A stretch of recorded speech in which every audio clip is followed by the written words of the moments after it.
TVC News State House correspondent Femi Akande is live in New York. He joins me for more on the United Nations General Assembly. Femi, what key messages are the Vice President expected to convey in Nigeria's national statement to the 79th General Assembly?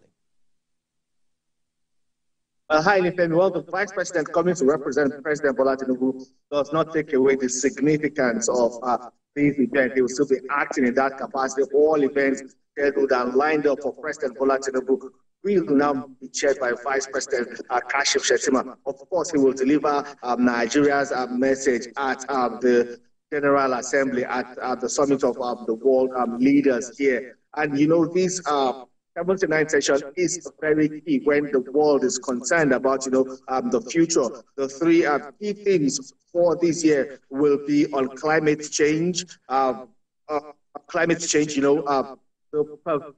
pervasiveness of violence and also human rights violation across the world, especially with particular focus on the war in Ukraine, the Israel-Palestine conflict, the Sudan crisis, and Africa will also be on the front burner this time because, Africa is behind in the race against time to meet the Sustainable Development Goals. We understand that Africa will have to invest about $1.3 trillion annually to be able to meet the Sustainable Development Goal by 2030.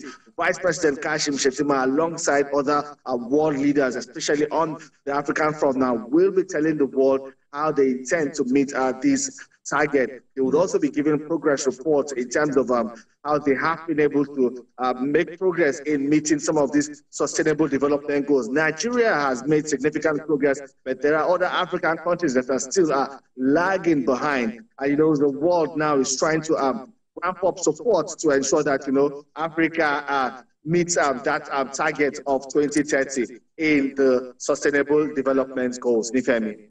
Well, I guess we're also going to have to look forward to the bilateral meetings the Vice President has scheduled and what strategic partnerships or collaborations is expected to forge or strengthen. But we'll talk about that subsequently. Femi Akande live for us in New York. We'll take a break and we'll return with business news.